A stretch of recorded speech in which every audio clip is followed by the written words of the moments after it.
기도하겠습니다. 하나님, 언약을 따라, 말씀을 따라 인도받게 하옵소서. 우리 주인 되신 주 예수 그리스도의 이름으로 기도합나이다. 아멘. 네, 우리 하나님 말씀 보시겠습니다. 열왕기하 우리 25장입니다. 마지막 장. 네, 우리 열왕기하 25장 마지막 장 보도록 하겠습니다. 네,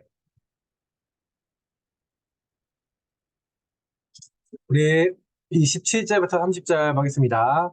유다의 왕 여호야긴이 사로잡혀간 지 37년 곧 바벨론의 왕 에윌 무로닥이 즉위한 원년 12월 그 달 27일에 유다의 왕 여호야긴을 옥에서 내놓아 그 머리를 들게 하고 그에게 좋게 말하고 그의 지위를 바벨론에 그와 함께 있는 모든 왕의 지위보다 높이고 그 제세 의복을 벗게 하고 그의 일평생에 항상 왕의 앞에서 양식을 먹게 하였고 그가 쓸 것은 날마다 왕에게서 받는 양이 있어서 종신토록 끊이지 아니하였더라. 아멘. 네. 오늘 열왕기하 25장은요. 이제 드디어 완전히 예루살렘이 이제 함락이 됩니다. 시드기야 왕이 이제 배반을 했다 그랬잖아요. 제 9년의 열째 달 이제 10일에 바벨론 왕 이제 느부갓네살이 이제 모든 군대를 거느리고 예루살렘을 치러 올라왔습니다. 그래서 그 성에 대해 진을 치고 주위에 토성을 쌓으며 시드기야 왕 제 11년까지 포위되었어요. 그러니까 약 3년을 거의 포위가 됐죠. 기근이 되게 심하니까 양식이 다 떨어져서 사실은 성벽도 파괴되고 이제 모든 군사가 밤중에 두 성벽 사이에 왕의 동산 견문길로 도망했습니다. 갈대아인들이 그 성읍을 에워싸서 그가 아라바 길로 가더니 갈대아 군대가 그 왕을 뒤쫓아서 여리고 평지에서 그를 따라잡으며 왕의 모든 군대가 그를 떠나 흩어졌습니다. 그래서 시드기야는 두 눈을 빼갔고요. 그 아들들은 그 앞에서 죽이고요. 눈앞에서 죽이고 두 눈을 빼서 노사슬에 결박해서 바벨론을 끌고 갔죠. 이제 바벨론 왕 이제 느부갓네살이 아, 이제 이 바벨론에 이제 많은 이제 신복들에게 아, 이 있었는데 그 신복들이 이렇게 느부사라단이라는 이제 신복이 있었는데 예루살렘에 가서 여호와의 성전과 왕궁을 불살랐습니다. 예루살렘의 모든 집을 귀인의 집까지 불살라고 시대쟁에 속한 갈대온 군대가 예루살렘 주위에 성벽을 헐어버렸고요. 성중에 남아있는 백성과 바벨론 왕에게 항복한 자들과 무리 중 남은 자는 시위대장 느부사라단이 모두 사로잡아갔습니다. 그리고 시위대장이 그 땅에 비천한 자들을 남겨두고 포도원을 다스리는 자와 농부가 되게 했습니다. 그러니까 몇 명을 남겼다는 얘기죠. 그리고 갈대아 사람이 또 여호와의 성전, 또 녹 기둥과 받침들과 여호와의 성전의 놋바다를 깨뜨려서 그 놋을 바벨론으로 가져갔고 또 가마들과 부삽들과 부집개들과 숟가락들과 섬길 때 쓰는 모든 놋그릇을 다 가져갔습니다.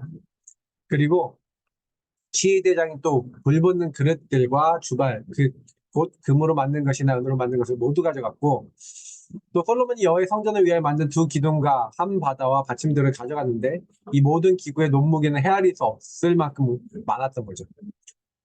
그래서 그때 있던 모든 것들을 다 이제 가져가고 또 대제사장 스라야와 부제사장 스바냐와 성전 문지기 세 사람을 또 사로잡았고요. 거기에서 이제 많은 사람들을 이제 군사들과 많은 사람들을 사로잡았는데 아, 백성 60명을 이제 잡았죠. 그래서 이들을 사로잡아가지고 림나 바벨론 왕에게 나아가서 바벨론 왕이 하마 땅 림나에서 다 쳐 죽였습니다. 이와 같이 유다가 사로잡혀 본토에서 떠나버렸어요. 자, 그리고 거기는 이제 바벨론 왕이 이제 남긴 자들이 있었습니다. 왕이 사반의 손자 아히감의 아들 그달리아가 가나라도록 했습니다. 그래서 그달리아를 지도자로 이게 삼고요. 이에 느다니아의 아들 이스마엘과 가레아의 아들 요하난, 느도바 사람 바후메의 아들 스라야와 마아가 사람 아들 야사니아와 그를 따른 사람이 모두 미스바에 가서 그달리아에게 나아가서 서로 맹세합니다. 너희가 갈대아에 있는 성기를 두려워하지 말고 이 땅에서 살며 바벨론 왕을 섬기라. 그리하면 너희가 평안하리라. 네, 하나님의 계획이라는 거죠. 그래서 7월에 왕족 엘리사마의 손자 느다니아의 아들 이스마엘이 부하 10명을 거느리고 와서 그달리아를 쳐서 죽이고 또 그와 함께 미스바에 있는 유다 사람, 갈대아 사람을 죽였어요. 또 반역을 또 일으킨 거죠. 그러니까 이제 노소를 막론하고 백성과 군대 장관들이 다 일어나서 애굽으로 갔습니다. 이는 갈대아 사람을 이제 두려워해서 이제 바벨론 왕국을 도망친 거죠. 그러니까 또 이제 이것 때문에 계속해서 이제 뭐 이렇게 왔다 갔다 싸우는 뭐 이런 일들이 있었고요. 우리 역대 상하에서 또 한번 또 보게 될 겁니다. 근데 중요한 거는 우리가 이제 이렇게 시드기야는 이렇게 비참하게 이제 죽었지만 여호야긴 이제 미리 잡혀갔던 왕이 있잖아요. 37년 곧 바벨론 왕 에윌 모로닥이라고 하는 왕. 그러니까 사실은 우리가 다니엘이 4명의 왕을 섬겼다 그러지만 실제로 그건 아닙니다. 느부갓네살 왕 아래에서 있었던 왕들이 많이 있어요. 그래서 아메 마르둑, 뭐 네르가사르 우르스르, 이제 아니면 나바시 마르둑 이런 이제 몇 년간 이제 섬겼던 사람들이 있었습니다. 그 나부나이드 이런 사람들은 좀 이렇게 오랫동안 있고 벨사살 왕까지 이렇게 해서 사실은 굉장히 좀 기간이 길어요. 그러니까 많은 왕들이 있었죠. 거의 여기만 해도 하나, 둘, 셋, 넷, 다섯, 6명의 왕이고요. 그리고 우리가 이제 다리오 왕하고 고레스 왕이니까 거의 8명의 왕을 다니엘이 섬긴 겁니다.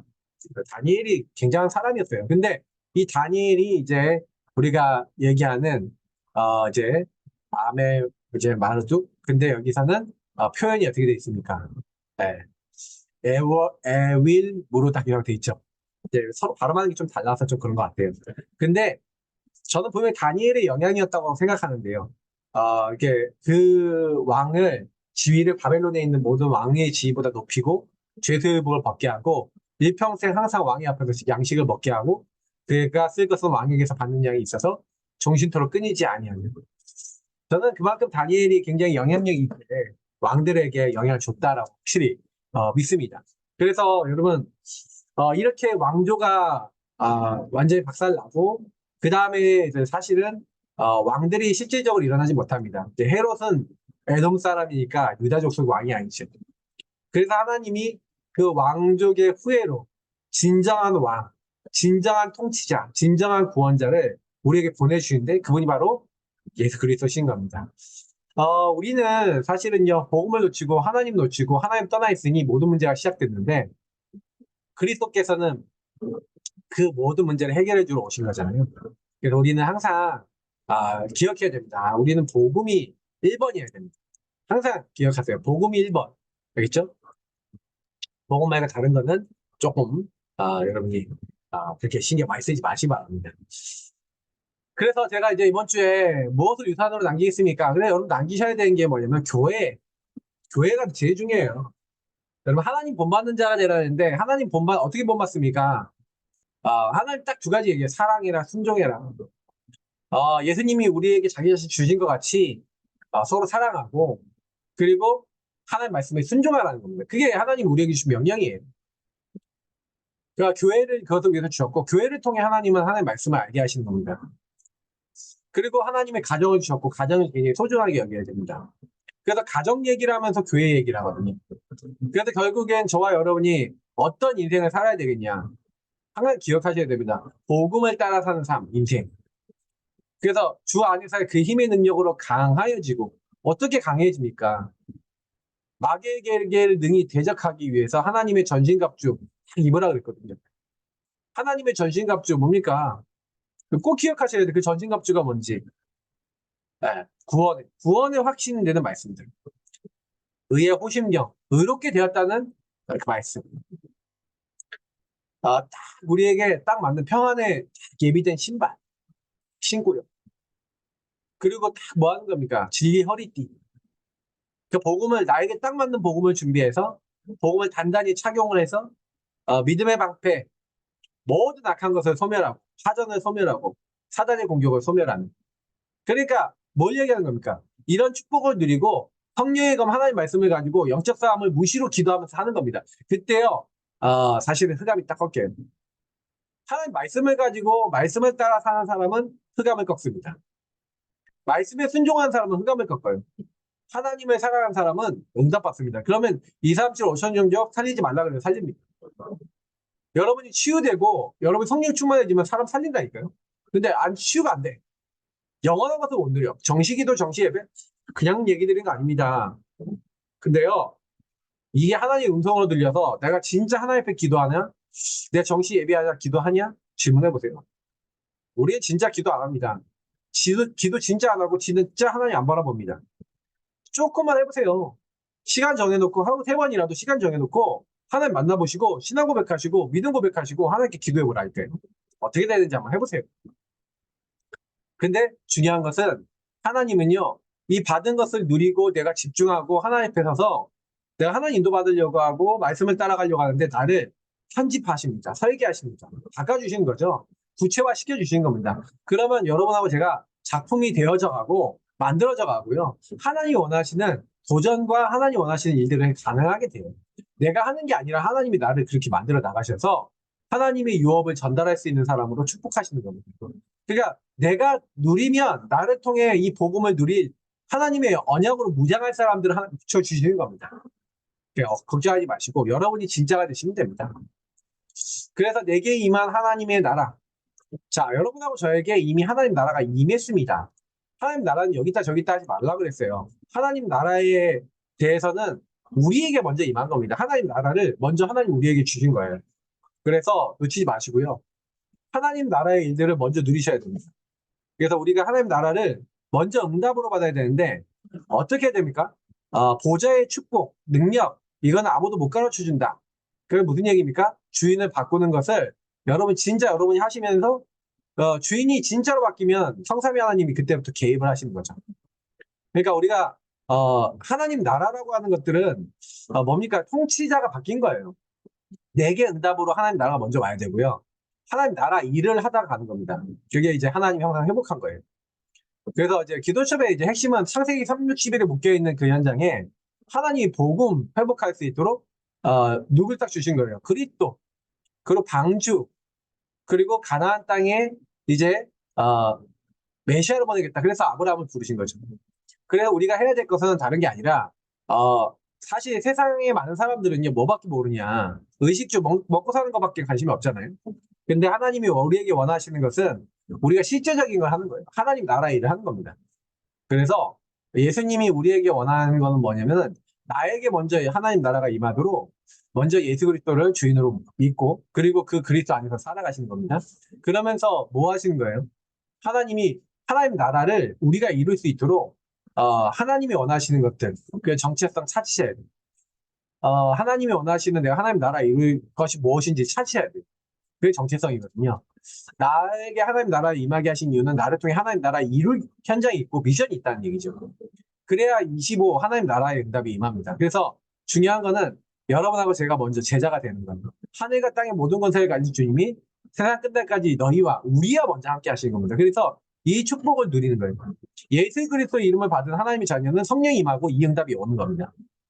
그래서 주께서 함께 역사하시는 사람, 주께서 증거로 다른 표적으로 역사하시는 사람, 능력을 나타내시는 사람이 되는 거예요. 그러니까 우리가 사실 두려워해야 될 것은 뭐냐면 이 제자의 삶을 못 누리는 나중심에 빠지는 걸 제일 경계해야 됩니다. 사자에게 속지 마셔야 되는 거죠. 제자들은 다 받았습니다. 그래서 하나님 나라 임하도록, 그리고 기도의 기준은 하나님 나라예요. 여러분에게 먼저 하나님 나라가 임하고 하나님 나라를 전달하는 게 전도입니다. 그래서 우리가 하나님 나라가 나에게 임하는 게 미션이고 다른 사람에게 전달하는 게 미션인 거죠. 그래서 내가 이거 어떻게 하다가 갈 것이냐, 이거 확실한 사람이 응답을 받는 거예요. 그러니까 이거를 안 갖고 있으니까 자꾸 힘든 거예요. 하나님 나라가 나에게 임하는 걸 못 누리고 있고 지속을 못하고 있고 다른 사람이 전달을 못 해주니까요. 그래서 제자는 더 많은 것이 남아있음을 아는 자입니다. 그래서 하나님이 이제 그 제자 중에 안디옥 교회 평신도 제자들을 쓰셨습니다. 왜냐면 그 사람들은 하나님 나라의 동기가 있었어요. 어떻게 보면 초대교회가 약간 예루살렘 교회가 변질을 했어요. 왜냐면 하나님 나라에 관심이 있는 게 아니라 어디 관심이 있냐면 자꾸 유대주의, 율법주의 여기에 관심이 많아요. 그러니까 하나님이 쓰실 수가 없어요. 왜? 모든 민족 땅끝까지 가야 되는데 안 되니까. 그러니까 자발적 선교를 누가 했냐? 이방 선교를 누가 처음 시작했냐? 안디옥교회입니다. 그래서 하나님이 이 안디옥교회 사용하신 거죠. 그래서 최초의 선교사를 파송했고 또 문이 막혀 있었을 때 사실은요 하나님이 성령 인도받는 이 팀을 통해서 어떻게 하는 거예요? 마게도니아의 문을 여셨죠. 그러니까 이게 유럽의 문이 열린 겁니다. 그리고 하나님이 이제는 에베소를 통해서 로마로 세계복음화할 수 있는 현장으로 이제 보내시는 겁니다. 근데 그때도 전부 다 하나님 나라에 대해서 강론하고 권면했다고 되어 있죠. 그래서 우리는 내 것, 내 생각, 내 거 내려놓고요. 하나님의 능력, 하나님의 수준, 하나님 기준으로 인도받을 수 있도록. 그래서 우리가 진짜 응답받는 방법은 하나님 나라에 대해서 우리에게 임하는 건데 하나님의 것이 나에게 보입니까? 그래서 아까도 제가 말씀 붙잡고 기도해야 된다. 예수 그리스도 붙잡고 기도해야 된다. 근데 왜 이스라엘이 멸망했죠? 왜 이제 유다가 멸망했죠? 나라가 없어진 이유가 뭡니까? 그러니까 하나님 나라가 안 임했어요, 나라에. 한 번도 왕들 중에 제대로 다윗이나 히스기야, 요시야 몇 명 왕들 빼놓고는 거의 대부분 우상 숭배만 하다가 하나님 떠났습니다. 그러니까 결국에는 이 문제가 결국 하나님을 떠난 이제 그 모든 우리의 삶입니다. 그래서 결국에는 누구가 여러분 대신 삶을 살아주진 않잖아요. 진짜 하나님이 원하시는 삶을 우리 스스로가 하나님 앞에 진짜 기도하면서 하나님 내가 하나님 원하시는 삶을 살고자 합니다. 하나님 나를 도와주시고 인도해달라고 그렇게 기도해야 돼요. 놓치지 마시고요. 하나님 원하시는 부분들 마음에 좀 붙잡으시고 또 움직이시는 오늘 되시기를 또 축복합니다. 하나님 오늘 토요일도 하나님의 언약 붙잡고 하나님 나라에 임하게 할 수 있는 하나님 언약을 붙잡고 유산을 하나님의 것을 남길 수 있는 믿음의 사람 될 수 있도록 모든 발걸음 인도하시고 주관하여 주옵소서. 감사하며 살아계신 주 예수 그리스도 이름으로 기도합니다. 네, 오늘도 승리하시기 바랍니다.